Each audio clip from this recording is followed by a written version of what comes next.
তার যদি প্রমাণ না থাকে, মানে প্রমাণ যদি না থাকে, দৃষ্টান্ত যদি না থাকে, তাহলে সিদ্ধান্তে পৌঁছানো যাবে না। কারণ এখনকার প্রত্যেকটা মানুষের কাছে কিছু থাকার না থাকবা একটা করে মোবাইল আছে, আছে না? তাহলে আমরা কিন্তু মোবাইলটাকে বলি খারাপ। খারাপ কিন্তু নয়, খারাপ আমরা, খারাপ আমাদের মানসিকতাটা, আমাদের চিন্তাধারাটা। ফোন কিন্তু কোনো খারাপ জিনিস না। এত যে ভারতবর্ষে কীর্তনী আছে, ইউটিউবটা না থাকলে কেউ জানতো? আমরা মনে ভাবতাম কিশোর কুমার চলে গেছে, আর বোধহয় কিশোর পন্থী কেউ নাই। কিন্তু এখন ইউটিউব সার্চ করলে কত কিশোর কুমার, কত কাপিলা হেগড়ে, কত লতাজির মতো বলা হয়। তো লতা হতে পারবে না, কিন্তু তার মতো কণ্ঠ অনেকের আছে, আছে না? কত কিছু শিখতে পাচ্ছি, শুধু শিল্পী জগৎটাকে বলবো না, কত জ্ঞানের কথা। আগেকার দিনের মায়েরা অনেক কিছু জানতো না, এখনকার মেয়েরা বেশিরভাগ রান্না জানে না, ইউটিউব চালিয়ে দিয়ে রান্না করছে। সত্যি না মিথ্যে না বলো? আমারও মাঝে মাঝে কিছু রান্না যদি মনে হয় খাবো, আমি ইউটিউবে একবার দেখে দিয়ে রান্না দিয়ে ভালো করে বলি আমি এটা রাঁধতে জানি না। আমরা মোবাইলে তার আগে রাতে দেখে দিয়েছি। হরি বল হরি বল। তাহলে এমন কিছু জিনিস আছে যেগুলো মোবাইলে কিন্তু জানা যায়, বোঝা যায়। তা আমরা ভালো জিনিসটাকে নিয়ে না, আমরা কিন্তু খারাপ জিনিসটাকে, কারণ আমাদের মনটা সেই জায়গায় পৌঁছতে পারে না। তাই মাগো, আগে ভক্তলীলা শোনার আগে আগে জেনে রাখতে হবে। আমরা যে কথায় কথায় বলি যে ভক্ত বড়, কেন বড় না, ভগবান তাকে বিশেষ জায়গায় আসনটা দিয়েছে বলে ভক্ত কিন্তু বড়। কি কারণে আসনটা দিল? একটা মানুষকে প্রথমেই তো নিয়ে গিয়ে একটা স্কুল টিচারকে হেড টিচারের আসনে বসানো যায় না। হেড টিচার হওয়ার আগে, প্রধান শিক্ষক হওয়ার আগে আগে তার পরের স্থানে আরেকটা প্রধান শিক্ষকের স্থান থাকে, কি তাই না? তারপরে তাকে প্রধান শিক্ষকের জায়গায় দেওয়া হয়। তাহলে আমি যদি কিছু না জানি, আমাকে প্রথমেই যদি প্রধান শিক্ষকের জায়গাটা দেওয়া হয়, আমি সেই জায়গাটা সামলাতে পারতাম না। তাহলে ভগবান যে আমাকে বললেন যে তোমরা ভক্ত, কি দেখে ভক্ত করলেন? বললো কেন? ভক্তি আছে যার, তুমি আছো তার। কিন্তু কথাটা তা নয় না। আমার ভগবানের মধ্যে যে গুণটা আছে, সে গুণটা আমাদের মানব জাতির মধ্যে নাই। আর আমার মানব জাতির মধ্যে যে গুণটা আছে, সেটা অনাদির আদি গোবিন্দ ভগবানের মধ্যে নাই। এটা ভগবান নিজে বলে গেছে। তাহলে কি গুণ আছে?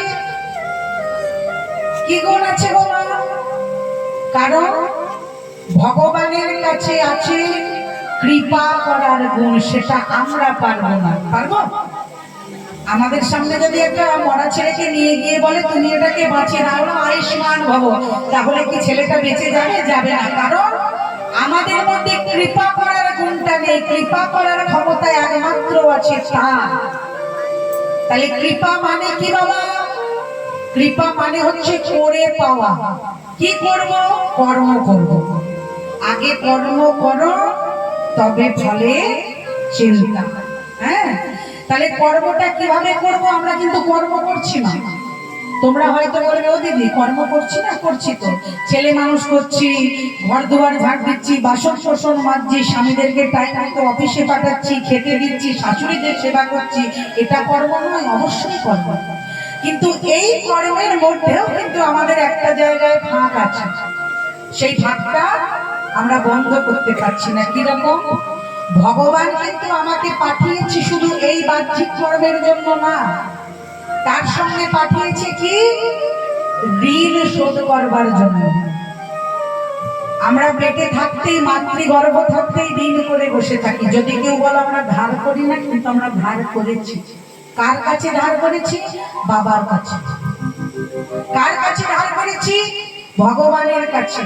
কার কাছে ধার করেছি? দেবতাগণের কাছে ধার করেছি। কেন ধার করেছি? যখন তুমি গর্ভে ছিলে, তোমার মা 24 ঘন্টা 24x7 আওয়ার্স 365 ডেজ ভগবানের কাছে শুধু জানিয়েছি যে 10 মাস 10 দিন যে সন্তানকে গর্ভে ধরেছি, প্রভু আমি যদি মরে যাই যাব, কিন্তু আমার সন্তান যেন দুধে ভাতে বেঁচে থাকে। তাহলে সেই যে ভাবনাটা করে ভগবানের কাছে বলেছি, সেই ঋণ শোধ করার দায়িত্ব কার? যে গর্ভে রয়েছে তার। তাহলে প্রত্যেকটা শিশু যখন জন্ম নেয় তখন দেখবেন বাবা ধার করে মরে গেলে ছেলেকে বলে এই তুই ওই বাপের ছেলে না, তাহলে ধারটা তুই শোধ দিবি, বলে তো না? তাহলে পিতৃঋণ হচ্ছে শোধ করবার গুরু দায়িত্ব হচ্ছে সে পুরুষ বা নারী হোক, সন্তান হোক আর সন্ততি হোক, ছেলে হোক আর মেয়ে হোক, করতে হবে। আর দেবতার ঋণ কিভাবে শোধ করছি আমরা? বাড়িতে শীতলা পুজো, কালী পুজো, লক্ষ্মী পুজো, দুর্গা পুজো, ষষ্ঠী পুজো, এই যে কালকে গেল, তাহলে এই পুজো আদি করে দেবতার ঋণ আমরা শোধ করছি। আর ঋষি ঋণ কিভাবে শোধ করছি? বেদ পুস্তক গ্রন্থ আদি করে। তাহলে যখন শিশুকালে বেদ বন্দনা করে মা সরস্বতীর কাছে যখন প্রথমে স্লেট বই খাতা নিয়ে যাওয়া হয়, তাহলে তো মায়েরা ঘরে বসে লিখিয়ে দিতে পারে, পারে না? কি গো, পারো না? তাহলে কেন বিদ্যার দেবীর কাছে যাও? তার কারণ হচ্ছে আমরা ঋণী, আমরা ঋষিদের কাছে ঋণী। আমরা যে বেদকে অধ্যয়ন করব, আমাদের ভারতবর্ষের সর্বশ্রেষ্ঠতম পৌরাণিক বেদ হচ্ছে ঋগ্বেদ। তাহলে সেই ঋগ্বেদ অনুসারে আমরা এই অ আ হস্যই দীর্ঘই যা কিছু শিখছি সব কিন্তু বেদ বেদান্তের সিদ্ধান্তে। তাহলে ঋণটা শোধ করা হচ্ছে আমাদের কর্তব্য। তাহলে ভগবানের কাছে যে গুণটা আছে সেটা আমাদের কাছে নাই, আমাদের কাছে যে গুণটা আছে ভগবানের কাছে নাই। ভগবানের গুণ হচ্ছে কৃপা করা, আর আমাদের গুণ হচ্ছে ভক্তি ভরে নয়ন জলে মুখ ভাসিয়ে ভগবানকে সেবা করা। নিতাই গৌর হরি বল। তাই আজকে সেই সুদামায় আমার অবতীর্ণ হলেন, খেলেছ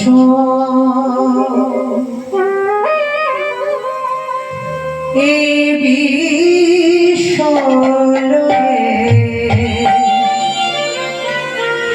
বিরাট শিশু আন মনে খেলিছ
কত সুন্দর, দেখো কোথায় খেলছে, দেখো দেখো শূন্যে মহা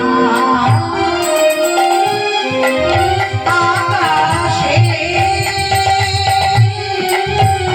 তুমি মগ্ন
শশী খেলো না তবু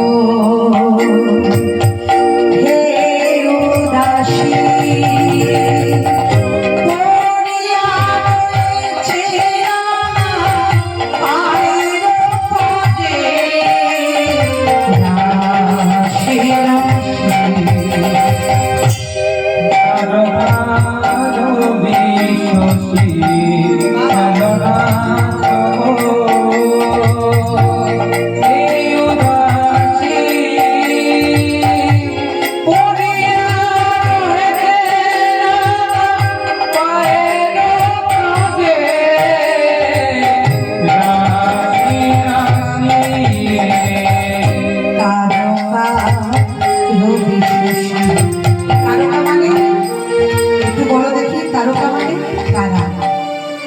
রবি শশী, রবি মানে সূর্য, শশী মানে চন্দ্র।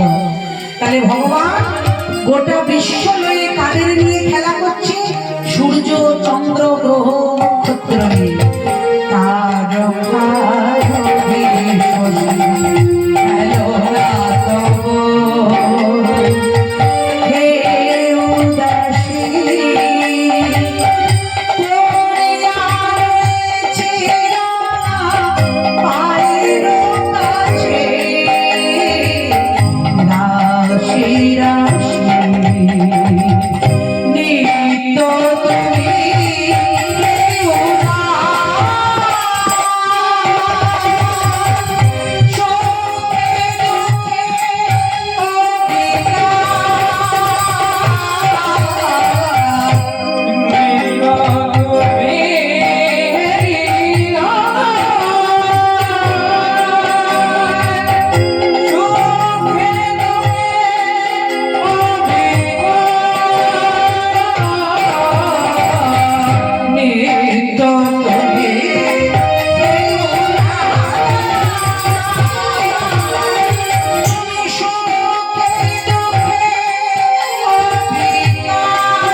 যে খেলা তিনি খেলছেন সেই খেলার কথা আমরা কেউ জানি না।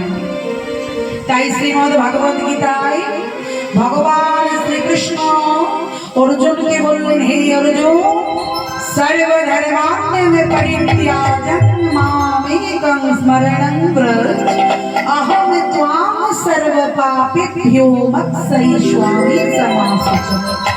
সর্বধর্মকে পরিত্যাগ করে কেউ যদি আমার চরণে আশ্রয় নেয়, তাকে আমি নিজের মতো করে আশ্রয় নেই। তাই এই সুদামা কে ছিল? মা, এই সুদামা ছিল পূর্ব জন্মের ত্রেতা যুগের ভরত। বহু জন্মের ভাগ্যের ফলে তথাপি কৃষ্ণ নাম করণে মেলে, যদি হয় তাতে গুরু কৃপা বলে ভক্তির উদয়। বহু জন্মের ভাগ্যের স্বীকৃতি না থাকলে বাবা হরিনামকে সেবা করা যায় না। আজকে সুদামা যে ভক্ত, সেই ভক্ত হচ্ছে ত্রেতা যুগের ভরত, যিনি কৈকেয়ী পুত্র। রাজা দশরথের 3 স্ত্রী, তার মধ্যে কৈকেয়ীর উদরে জন্মগ্রহণ করেছিলেন হচ্ছে ভরত। তাহলে আজকে চিন্তা করে দেখো মা, কৌশল্যা, সুমিত্রা কইকেয়ী তিন নারী কত ভাগ্যবান কত ভাগ্যবতী, যাদের গর্ভে ভক্ত জন্মগ্রহণ করেছে। তাহলে আজ সুদামা কেন জন্ম নিল দাপরে? পিতৃসত্য পালনের জন্য যখন 14 বছরে রামচন্দ্র বনবাসে চলে গেল। এই জায়গাটা একটু মন দিয়ে শোনো। কৃষ্ণ নামে কত প্রেম আছে, কত ভক্তি আছে এখানে জানা যাবে। কত বড় সন্তান, এত রাজত্ব ছেড়ে দিয়ে বাবার একটা কথা শুনে কেবলমাত্র পিতা দশরথ উঠে বলল, বাবা আমি তোমাকে আদেশ করলাম তুমি 14 বছর বনবাসে যাও। এখনকার ছেলে হলে কি করতো মন বল? বাবার পেটে ছুরি ঢুকিয়ে দিত, দিয়ে বলতো অত বড় সম্পত্তি তোমার, তুমি আর তোমার বাকি ছেলেরা ভোগ করবে, আর আমি দাঁড়িয়ে দাঁড়িয়ে দেখবো। ওরকম বাবা থাকার থেকে না থাকা ভালো। হয় কিন্তু প্রভু শ্রীরাম জগৎকে শিক্ষা দিলেন যে ভগবানের চাইতেও শ্রেষ্ঠতম বড় ভগবান হলেন মাতা পিতা। যারা মা বাবার সেবা করে না তারা আমার সেবা করলেও আমার চরণ পাবে না। তাই আজকে কি হলো মা? আজকে ওই ভরত যখন দেখলো পিতৃসত্য পালনের জন্য রামচন্দ্র আমার 14 বছর বনবাসে চলে গেলেন, এদিকে কইকেয়ী যুক্তি করছে কিভাবে ছেলেকে রাজ্য সিংহাসন দেওয়া যায়। ভরত মনে মনে চিন্তা করলো, মা দাদাকে তুমি ছলে বলে কায়দা কৌশল করে তাড়িয়ে দিলেও আমি কিন্তু রাজত্বে বসব না। ভরত কি করলেন? ওই দাদা কোন বনবাসে রয়েছে উত্তর ভারতের সমস্ত জায়গা প্রদক্ষিণ করে খুঁজতে লাগলেন। অবশেষে দাদাকে পেল কোথায়? নৈমিষ্য অরণ্যে। সেখানে গিয়ে দাদার কাছে করজোড়ে বলছে, দাদা। প্রভু শ্রী রাম বলছি, ভাই আমি নয় বনবাসে আছি। আচ্ছা দাদা তুমি বলো না, দাদা তুমি কেমন আছো? আজকে বিগত কত বছর হয়ে গেল, বাবা চলে গেল, তুমি তাও একবার গেলে না। প্রভু রাম বলে উঠল, ভাতৃ রে ভরত, তুমি কি ভুলে গেছো? আমি পিতাকে কথা দিয়েছিলাম পূর্ণ 14 বছরে আমি বনবাসে থাকব। যে পিতা আমায় নিজে আদেশ দিয়ে আমায় বনবাসে করেছে, আমি সেই পিতার কথা লঙ্ঘন করে আমি কেমন ভাবে পিতাকে দেখতে চাই। তবে দাদা তুমি জানো, যেদিন পিতা ইহলোক থেকে পরলোকে গমন করলো সেদিন কারুর নাম করেনি, শুধু বলেছে রাম রাম রাম। এমন সন্তান যদি ঘরে ঘরে থাকে মা, তাহলে সংসার কি ভাঙতে পারে? শাস্ত্রে বলছে কুসন্তান যদিও বা হয় কুমাতা কদাচিৎ, কিন্তু রাম হচ্ছে সুসন্তান। তাই ভরতকে বলছি, ভাতৃদেব বলো এই বনেতে আমি ভালোই আছি।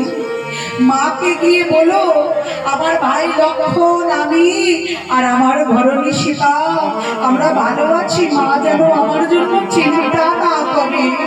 মায়ের মন তো ছেলের জন্য সদাই কাঁদে। ভরত তখন বলছি, দাদা আমি জানি আমি শতবার বললেও তুমি আমার সঙ্গে তোমার রাজ্যে ফিরে যাবে না। আমি তোমার কাছে একটা জিনিস চাইবো দাদা, তুমি আমায় দেবে? রামচন্দ্র বলছি, ভাতৃদেব আমি তো আজকে নিঃস্ব, আমি তো ভিখারি, আমি তো বনবাসী, কি আছে আমার কাছে যে আমি তোকে দেব? ভরত বলে উঠল, দাদা কে বলেছে তুমি ভিখারি? ভিখারি তো আমি। ভিখারি সমগ্র অযোধ্যা নগরী যারা প্রভু শ্রীরামের চরণ ছায়া থেকে দূরে আছে। দাদা, দাদা গো, আমি তোমার কাছে একটা জিনিস চাই, আমাকে তুমি না বলো না। বেশ, বলো ভরত, তোমার কি চাই? ওগো দাদা গো,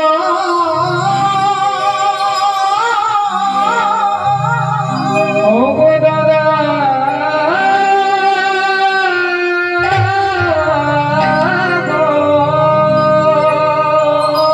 আমি তোমার কাছে আর কিছু চাই না, শুধু তোমার ওই চরণের পাদুকা দুটোই আমার।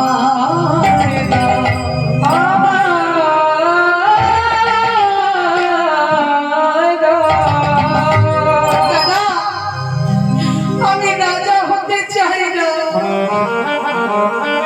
আমি জানি আমি তোমার মতো রাজা কোনোদিন হতে পারবো না, যে সারা পৃথিবীর রাজা, তার কাছে রাজা সাজার সাজা যে কত বড় সাজা। দাদা, দাদা গো, তোমার ওই চরণের পাদুকা আর একটু চরণ ধুলে আমায় দেবে বলে দাদার চরণ দুখানি জড়িয়ে ধরেছে বড়। রামচন্দ্র বলে উঠল, ভাই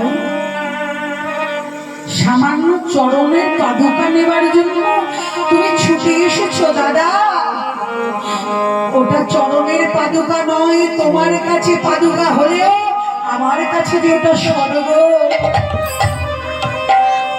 দাও দাদা, আমায় ওই পাদুকাটা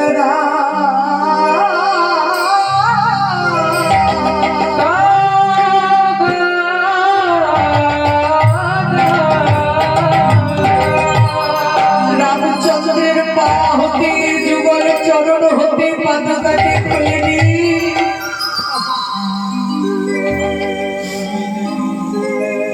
ভাতৃদেব ভরত আমার মাথায় তুলে নিয়ে বলছে, দাদা আমি রাজা হতে চাই না। দাদা, এই পাদুকা নিয়ে গিয়ে আমি আমার মাকে বুঝিয়ে দেব। আমার মা তোমাকে বঞ্চিত করলেও আমি ভাই হয়ে কখনো তোমাকে বঞ্চিত করব না।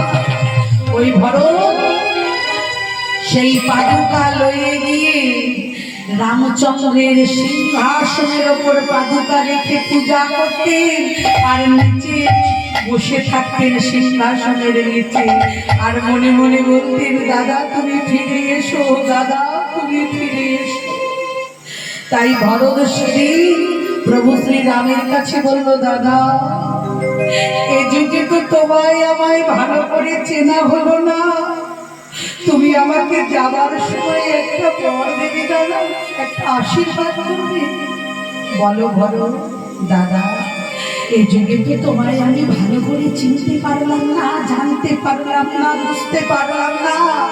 আগত দাপর যুগে যেদিন তুমি কৃষ্ণ হবে, সেদিন তুমি আমাকে ভক্ত করে জন্ম দিও ভক্তের ঘরে। আমি যেন তোমার জন্ম জন্মান্তর সেবা করতে পারি। পিতা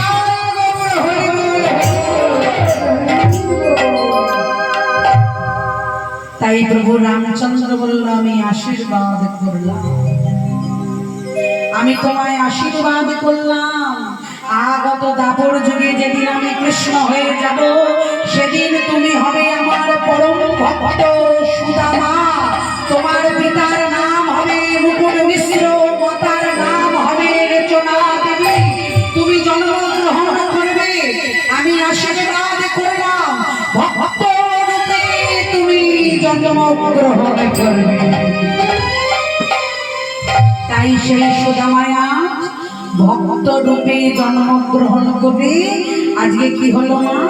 না আজকে দেখলাম প্রাণ গোবিন্দ আমার কাশী অবন্তী ধামে গুরুগৃহে শিক্ষা লাভের জন্য গেছে। আর এদিকে সুদামা ভগবানকে ছেড়ে তো থাকতে পারবে না, তাই কানাইয়ের সঙ্গে দেখা করবে বলে, প্রভু কানাইয়ের চরণ পাবে বলে সেও কিন্তু আজকে কাশীধামের অবন্তী নগরে সন্দীপন মুনির আশ্রমে চলেছে। তাই চলো মা, আমরা সকলে মিলে সুদামার সহিত যাই সেই অবন্তী নগরে। সকলে মিলে তুলুন ধ্বনি দিয়ে, হরির ধ্বনি দিয়ে নিতাই গৌর হরি বল, হরি বল। পথ চলিতে কথা বলিতে, পথ চলিতে কথা বলিতে, পথ চলিতে কথা বলিতে, পথ চলিতে কথা বলিতে, কৃষ্ণ নাম, কৃষ্ণ নাম, কৃষ্ণ নাম।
কৃষ্ণ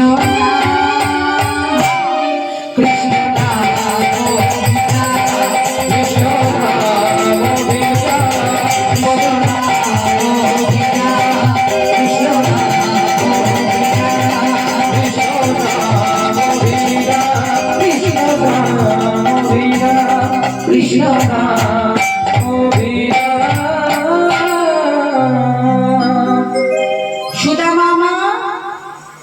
ভগবানকে পাবে বলে,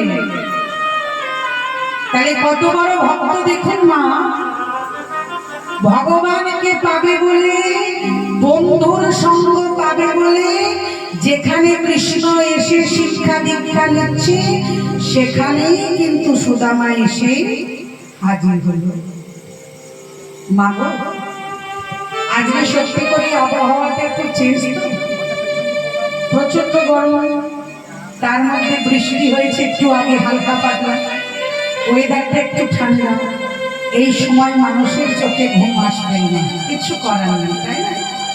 তাই মায়েদেরকে বলবো, মা গো, তোমাদের মুখ চেয়ে তো হরিবাসরে আসা, এই গোটা সিজনটাতে আমরা কত রাত যে জেগে রয়েছি সেটা কিন্তু কেউ জানে না। কাদের জন্য? আমাদের জন্য না, ভগবান কৃপা করেছে তোমাদের মতো ভক্তের চরণ ধূলি পাওয়ার জন্য। আজকে হরিবাসরে ভুবন মঙ্গল মহতি হরিবাসরে যে মা লীলা কীর্তনটা গাইছি, সেটা কিন্তু আমার কোনো ক্রেডিট নাই, মাহাত্ম্যটা কিন্তু আমার নয়, মাহাত্ম্যটা হচ্ছে তোমাদের। কারণ তোমাদের মাঝেই আমার গোবিন্দ, আমার রাধারানীর কৃপা লুকিয়ে আছে। তাই না?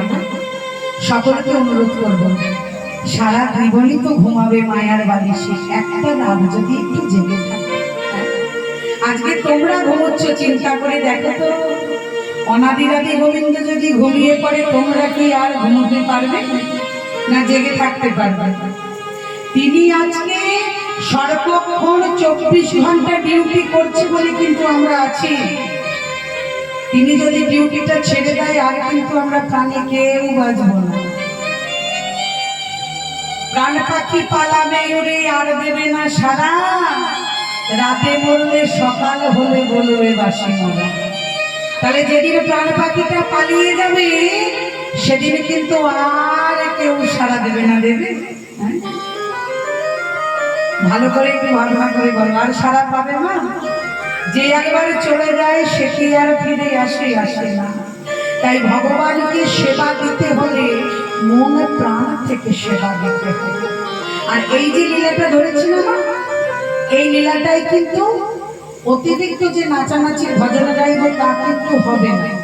কারণ প্রত্যেকটা লীলার ভিতরে তো একটা পর্যায় আছে, তাই না? একটা ভক্ত ভগবানকে পাওয়ার লাগে আকুল ভাবে ছুটেছে, আর আমি যদি সেখানে ধেই ধেই ধেই ধেই করে মানে নাচার গান করি, সেটা তো শোভনীয় নয়। তবে রাতের দিয়ে দুই একটা ভজন না গাইলে মায়েদের জাগিয়ে রাখা খুব কষ্ট, তাই দুই একটা ভজন গাইতে হবে। তবে পর্যায়ে ধরে ধরে গাইবে, একটু লীলাটা আস্বাদন করো।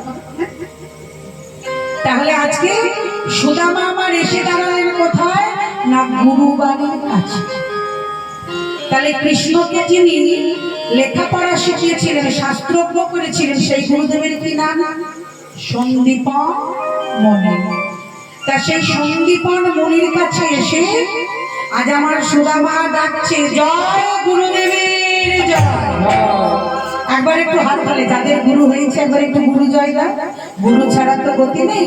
জয় গুরুদেবের জয়, জয় গুরুদেবের জয়। আমার গুরু হয়নি, আর আমি যদি বলি হয়েছে। শুধু দীক্ষা মন্ত্র নিলেই গুরু নয়, তোমার হৃদয়ের ভিতরে যে একটা ছোট্ট মন আছে, সেই মনের ভিতর বসে আছে আসল গুরু। এই গুরুটা তো পার্থিব জগতের গুরু। তোমার গুরু নাই কে বলেছে? মা বাবার চাইতে বড় গুরু আছে? গুরু সবার আছে, হ্যাঁ, কিন্তু কেউ ধরতে পারে আর কেউ ধরতে পারে না। তাহলে আজকে কখনোই ভাববে না যে তোমার গুরু নাই। বাবারও কিন্তু বাবা থাকে, তার বাবারও কিন্তু বাবা থাকে, কিন্তু অনেকের সাথে চেনে, অনেকে চেনে। তাই আজকে এই জগতের সংসারে মাগো, আমাদের প্রত্যেকজনের গুরু আছে, আর সেই গুরু ঘর করতে গেলে কিন্তু একটা নির্দিষ্ট বাড়ি চাই। সেই বাড়িটা আমাদের কোথায়? সেই বাড়িটা কোথায়? না, সেই বাড়িটা আমরা যে এখন বর্তমানে বাস করছি মা, সেই বাড়িটা হচ্ছে ভাড়া বাড়ি। যতই তোমার একতলা দুতলা তিনতলা থাক, ওটা তোমার বাড়ি নয়। বাড়ি কোনটা? যেদিন চারজনা মিলে ধরে নিয়ে যাবে, সেটা হবে আমাদের আসল বাড়ি। সেটা কিন্তু সবাই বোঝে না, সবাই বলে আমার বাড়ি আমার বাড়ি। তাই তোমার বাহাতের বাড়ি হইরা, তোমার শ্বশুর বাড়ি,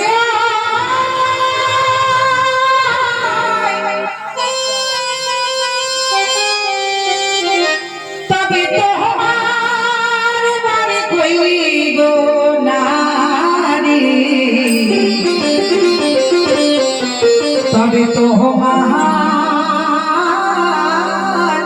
বাড়ি গো।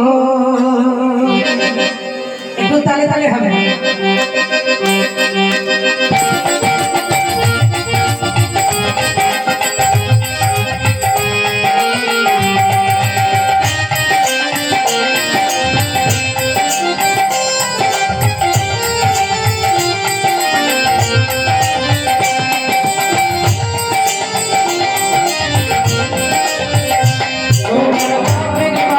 ওই গ্রামেতে শ্বশুর বাড়ি ওই তোমার বাড়ি ওই গোড়ারি তোমার বাড়ি ওই তোমার বাড়ি ওই গোড়ারি তোমার বাড়ি ওই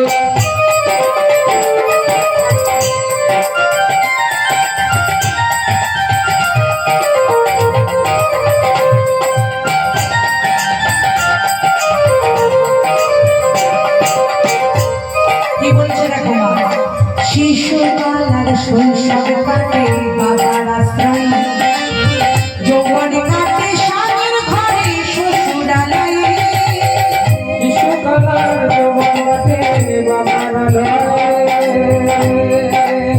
যৌবন কাটে স্বামীর ঘরে শ্বশুরালয়ে, আবার বৃদ্ধ বয়সে তাদের কাছে আশ্রয় নেয় গো।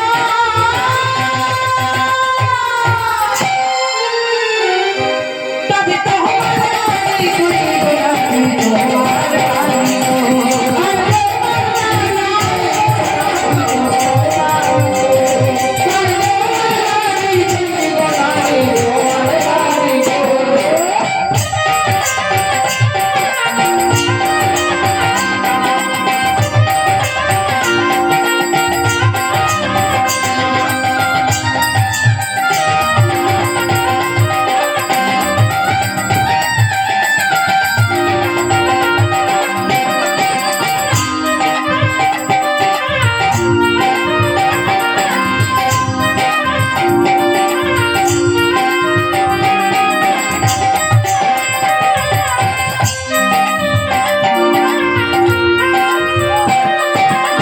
সারা জনম ভাত রাঁধিলে পরের হাঁড়িতে, কি গো, ঠিক বলছে না ভুল বলছে? ঠিক বলছে তো? সারা জনম ভাত রাঁধিলে পরের হাঁড়িতে, আপন ভেবে বাস করিলি পরের বাড়িতে,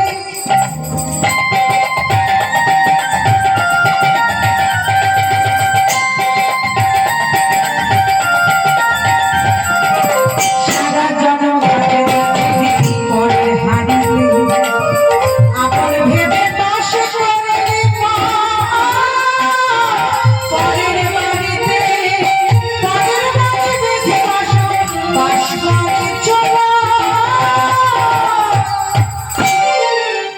পরের বাড়ি বেঁধে বাসা বাস করে চড়ুই। চড়ুই পাখি চেনো তো? মাটির বাড়িতে থাকতে ভালোবাসে না, দেখবে দালান বাড়ির ভেন্টিলেটরের পুকুরে বাসা বাঁধে। তাই কি বলছি, পরের বাড়ি বেঁধে বাসা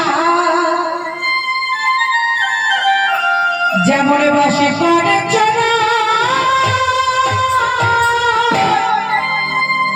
তবে তোমার বাড়ি কই গোলাপি তোমার বাড়ি গো।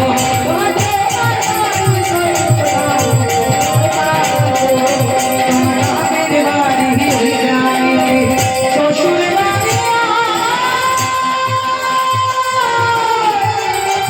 তবে তোমার বাড়ি, তবে তোমার বাড়ি, তবে তোমার বাড়ি কই গোলাপি তোমার বাড়ি গো। তবে তোমার বাড়ি গোড়ারি তোমার বাড়ি ওই তোমার বাড়ি ওই গোড়ারি তোমার বাড়ি ওই এবার মহাজন নিজের বাড়ির ঠিকানা দিচ্ছে। কি ঠিকানা? আপন ভেবে নিজের বাড়ি চিনলি না ভাব, এখনো কিন্তু চিনলাম না, এতখানি বয়স হয়ে গেল।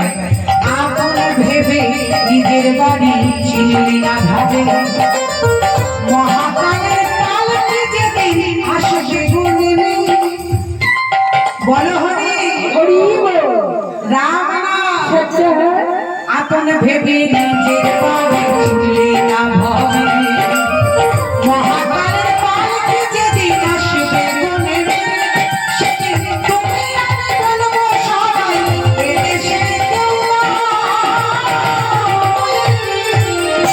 তবে তোমার বাড়ি কই গোলাপি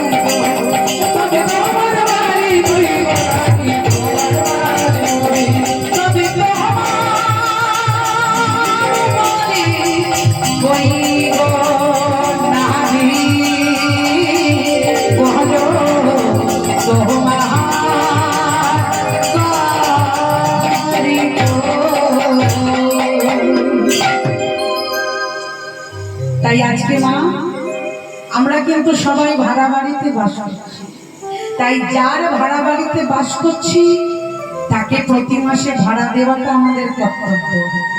তাহলে যিনি অনাদির আদি গোবিন্দ, তিনি যে এত সুন্দর দেহ বাড়িটা দিয়েছে মা, তাকে ভাড়া দিতে হবে না?